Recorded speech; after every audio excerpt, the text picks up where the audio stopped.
My11Circle presents Bowl First, my show on the Indian T20 League. You may have heard of this league. Currently, it's mostly talking about quarantines and what Mumbai used to do, and occasionally some COVID cases. But there will be cricket coming up, and we're going to look at all the cricket.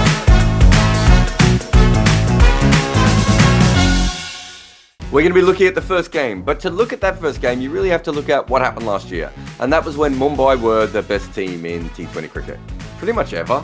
I mean, now over a period of time, they have been the best team for so long that it just feels like they are the best team. They are an above average team kind of all the way through the game. And then at the death, they massacre you, which is a good time to massacre you. It's called the death, isn't it? So it's quite handy that they do that. With their batting, this is really about Karan Pollard and the Pandya brothers. They have been absolutely incredible over a long period now. Last year, Mumbai was scoring at 2 runs a ball at the death, and Karan Pollard and Hardik Pandya faced like almost all of the balls there, which is quite handy if you can have two of the world's best death hitters, in the death, hitting the ball quite a lot. That's them with the bat at the death. The thing is that they're also quite good with the ball at the death. They rotate through their second and third seamers a lot, but they can do that because they've had Jasprit Bumrah. And Jasprit Bumrah has been the best death bowler now for quite a long time, other than Rashid Khan. And Rashid Khan kind of doesn't count just because Rashid Khan is a leg spinner and he doesn't bowl as much as So Jasprit Bumrah has been the best death bowler in the IPL for a while now. That gives you an incredible banker. That allows you to do whatever you'd like. Do you know who's not the best T20 team of all time? That would be Bangalore. They are decidedly suboptimal, I think. They've become a punchline. If you're old enough to remember the early tournaments of Mumbai, you remember that Mumbai was the original punchline, and we all kind of laughed at Mumbai for a little while. Well, we've been laughing at Bangalore for quite some time now. Last year, they actually played quite well. They ended up with a 7-7 record. Obviously, not as good as Mumbai. They did lose 4 of their last 5 games, and it did sort of fall apart a little bit there. But for a franchise that is kind of always awful, they were decidedly less awful. This year, there's some excitement in their team. I don't know if they're better, but they're more fun. Their top 8 can hit. In fact, their top 3 is a little bit slow. Virat Kohli averaged 46-47 last year, but did it at a very slow strike rate. But after that, you've got AB de Villiers, Glenn Maxwell, Dan Christian, Kyle Jamieson, Washington Sundar. There's some hitting there. There's some fun hitting there. Still not 100% sure about their team. They had Chris Morris last year, who was just ridiculous at the death. Never replaced him with Kyle Jamieson, who's a power play specialist. I'm not sure how that's going to work, but they've hired a power play specialist. The idea is to take early wickets. That's always a good idea. When in doubt, always try and take as many wickets as you can early on. They've got Kyle Jamieson. They've paid him all this money. Let's see what he can do. Trent Boult was on fire last year, and it was also his single greatest IPL season that he has ever played in. In fact, it was such an outlier that he was traded for some magic beans, I think, before that by Delhi. No one really thought Trent Boult was going to have this year, and he was incredible. So my guess is that a lot of people are going to want him for their fantasy team. I had a look, and 62% of people had him in their team, and if you compare that to Jasprit Bumrah at 67%, I think that's quite interesting. I will say that I don't think this particular pitch will favour the Trent Boult swing bowling that he does, but it's worth noting. Last year, Quinton de Kock was incredible for Mumbai, but let's be honest, almost every player in Mumbai was incredible when it came to fantasy cricket last year. Their team was stacked. Everyone was in form. They were winning all the time. It just looked great. So Jasprit Bumrah and Trent Boult and Sky and Ishan Kishan and, insert name here. Lots of players did very, very, very well. They are the best team. They played the best and they did the best for fantasy players. Bangalore have won 2 of the last 6 games against Mumbai. But overall, if you look at the run rates, they've kind of held their own in the games against Mumbai. They haven't been terrible in the last 5 years or so, considering that Mumbai has been so great in that time. ABDV had just an incredible year last year, didn't he? He just, hit the ball very far and very long a lot. Probably lost a little bit of steam towards the end of the year, which is maybe why Bangalore struggled so much, but he was incredible. He was averaging 46 with a strike rate of about 150. Just really, really good. Kohli actually averaged even more than him, but his strike rate was 121.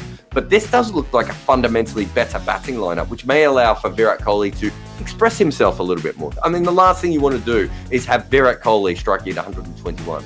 It's like having a Ferrari and only going to the shops to get milk in it. For their bowlers, no one scored runs off Washington Sundar last year. Just no one. Not a person did. Chahal took a heap of wickets, but did not look as good against England recently. So if you want a more recent heat check, I would say his heat has cooled a little bit. And Siraj bowled really, really well for them last year in limited opportunities. We have to mention a couple of players who have gone a little bit colder. Saini averaged 55 for Bangalore last year. I can't imagine that is going to happen again. He's too good a bowler, and I think he'll work it out a little bit. And 55, that's high. Krunal Pandya averaged 65 with the ball last year and hit a strike rate of 118. One of them has got to change. Watching him play against England, you would suggest that he's not going to strike at 118 in this here Indian T20 league, would be my guess. But we don't know. As for his bowling average, well, he struggles to get wickets. He didn't look like he was in great bowling form. But I think both of those players still have a massive upside. Whether we see it in game one, I do not know. So just looking at the likely teams, obviously we record this quite a bit in advance, so many things can change. But I'm telling you one thing that I don't think will change. Adam Zampa is not going to play in this game because he chose to get married instead of playing for Bangalore. That's the sort of thing that old cricketers don't like at all, but it's the sort of thing that happens like a lot in modern life. And congratulations to Mr. Zampa and Mrs. Zampa, or any name that she wishes to take. Quinton de Kock is in quarantine. And I have no idea if he's going to get out of quarantine. I heard stories about private jets and private airports and private COVID. I don't know. There's a lot going on with Quinton de Kock. I have heard he is planning to play. I have put him in my fantasy team, and I think he's going to play. I mean, as if fantasy sports aren't tough enough as it is. But you throw COVID on, and it's like, is he injured? Is he not injured? Is he in form? Is he not in form? Are they going to pick him? Are they not going to pick him? Has he been tested in a machine to test his temperature? Oh my God, there's too much. Talking about testing people, Devdutt Padikkal has actually had COVID. Like me, I had it twice, so I don't know if he's had it twice. You know, got to step up your game. My COVID strike rate is through the roof. But he has been cleared, and we believe he will play. And if he's fit to play, you would assume he would open. The only thing is, it might just depend on his breathing and how he recovers. He probably hasn't spent as much time actually in the nets or anything preparing for the games as he might like for game one. But we expect him to play. Incredible young talent. And if he is fit, past, and when they put that thing on his forehead, it doesn't explode, he should be in the side. But again, check the teams right up until the toss. Check all the news. There's going to be so much. I mean, this is the first game. People are going to be talking. There's going to be whispers. There's going to be all sorts of things. Maybe they're going to pick a unicorn. I mean, unicorns don't even exist, and that's not a Arjun Tendulkar joke.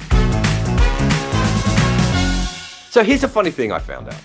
Mumbai are not particularly good at playing off spin, or at least they weren't last year. Now this could just be a thing that happened, and it's not a big deal. But let me make it a big deal right here now, because I thought until recently that off spin would just the run rate of off spinners would be going up. That's not the case. Off spin's actually been holding up quite well, but Mumbai just haven't been able to hit it. Now, for many teams, that wouldn't be something that you could take advantage of. There aren't as many off spinners, let's say frontline off spinners available in this league at the moment, because teams are kind of just pushing them to the margins a little bit. However, Washington Sundar is going to play, isn't he? And he's going to bowl, and no one hit him last year. Seems like to me he's a very, very good option for this particular game. Of course, here's the funny thing. Bangalore are even worse at playing off spin than Mumbai. And here's the even funnier thing. I don't think they have an off spinner that they are willing to play to exploit that matchup. I mean, I think with Mumbai, they feel that they're so much better as a team that they don't need to do that. So Bangalore's weakness against off spin will probably not be a big factor here. If you're looking for a tasty matchup, Jasprit Bumrah bowls very, very well to Glenn Maxwell. Incredibly well to Glenn Maxwell. Glenn Maxwell does not like facing Jasprit. I mean, no one likes no one wakes up in the morning and goes, do you know what I would like to do? I'd like to face Jasprit Bumrah, the guy with the weird action where the ball comes a little bit quicker than I feel like it's going to come. No one ever says that. But Glenn Maxwell does not like facing him. Now, where is Maxwell going to bat? Are Mumbai going to, use Bumrah out of rotation just to try and work out that matchup? I don't know. But I'm sure if Maxwell gets a bit of a start, we will see Bumrah brought in. If Maxwell gets to 20 off 12, no matter where it is in the innings, and Bumrah has 2 or 3 overs left, I think they're going to try against Maxwell. So that could be fun to watch for. For this particular game, I wouldn't take any Bangalore death bowlers, partly because Bangalore not even traded, allowed their best death bowler to walk out the door. So Chris Morris is gone. And they don't really take a lot of wickets at the death, even when they had Chris Morris, who was taking wickets at the death. So it's a bad combination, their death bowling could be absolutely horrendous, and they're going up against Kieron Pollard, Krunal Pandya, and that other guy, Hardik Pandya. It's not ideal. And if one of the set Mumbai batters is there as well, someone like Ishan Kishan, it could get very, very messy. So I think you really want to steer clear of any Bangalore death bowlers in this particular game. Dan Christian's an interesting one for me. I'm not 100% sure he's going to play, but when you look at the makeup of Bangalore, it does make sense that they're going to try and pick him. Now, this is a slightly bigger ground. We'll get to that in a moment, but the boundary sizes don't really matter to Dan Christian. And I would think that they are going to hold him back specifically, if at all possible, for him only to come in the last 4 overs, so he won't have to face any of the spinners that he doesn't prefer as much, especially in Asian conditions. And he could go. Now, how he will match up against Jasprit Bumrah, you're going to have to make that call yourself. But he might be a sneaky little one, Dan Christian. The thing with Dan Christian is he only needs about 10 or 12 balls to score 30 runs. So it can be quite a big bonus for a fantasy player if you get him. And he might bowl as well. Although I wouldn't think his medium-fast bowling would be that handy on this particular wicket. Well, when it comes to the Chennai pitch, I think you need to talk to the experts on it, which is the English cricket team. But we know that Chennai is usually slow and good for spin. Now, how much of that is tailored directly towards how Chennai play as a team, I don't know. And that's an interesting one. And here we are. We're talking about a pitch, but this is the first game of this series. We don't really know how this pitch is going to play, but we know that traditionally it's slow and low and it helps the spinners. The other thing is, as I mentioned earlier, this is a big ground. It's a very, very, very, very long boundaries. You have to hit a boundary here. There's not a lot of mishitting boundaries here. You really have to hit the ball. I think you need to factor that in. There's a few hitters in this side. You might need to think a little bit about them. Although, to be fair, 3 of the hitters are Pollard, Maxwell, and Christian. They're also very good runners between the wickets and very good exploiting fields. I mean, Maxwell and Christian have both played a lot at the MCG, and Pollard is a brilliant runner between wickets when he has to be as well. But it may not be a high boundary game. It may be a slower and lower spin-friendly game. And I think it's worth looking at that going in for your team. So, you want to see my team? Well, maybe you don't want to see my team, but I'm going to show you my team anyway. I've gone with both wicket keepers right up at the top. AB de Villiers and Quinton de Kock, South Africa's finest. I think there might be a couple of stumping opportunities in this game. Maybe not as many caught behinds, but a couple of stumping opportunities here. And, you've got one opener. Another guy who's going to face a lot of balls would be my guess. They seem like pretty solid options for me. I've gone with Virat Kohli here. Now, basically just because I think that Virat Kohli is going to make runs and he's going to bat a considerable amount of time. And I'm also backing just a little bit that on a big ground he'll be able to, find the gaps and double up for a lot of twos before later on striking a few boundaries. I thought he actually looked in reasonably good form all the way against England. I know he didn't make 100 and that's become like a thing, but I still really like Virat Kohli. But I have actually gone with Rohit Sharma as well, who is my captain. I like Rohit, it's Rohit Sharma. I had a look at his record in Chennai. His record in Chennai is good. He averages 35 when he plays there over the last few years. And his record against Bangalore is also quite good. He averages 30, scoring at 10 runs and over. So I figured that, you combine those two things together and you put in the fact that it's Rohit Sharma and you probably guaranteed a few runs there. I didn't want to take too big of a risk with my captain, and you'll see why, because I took a ginormous risk with my vice captain. For the all-rounders, I've gone both the Pandya brothers, because they're both all-rounders, and I've gone Kieron Pollard and Washington Sundar. Now, here's my risk. Here, I said before, I picked Rohit for my captain because it's Rohit. Makes sense, doesn't it? And I have picked Washington Sundar for my vice captain. Ooh. I don't know why I'm doing that because you can hear me when I'm here. Ooh. I've gone Washington Sundar because he's bowling in Chennai, and Chennai and Washington Sundar. It's a good pitch for him as well.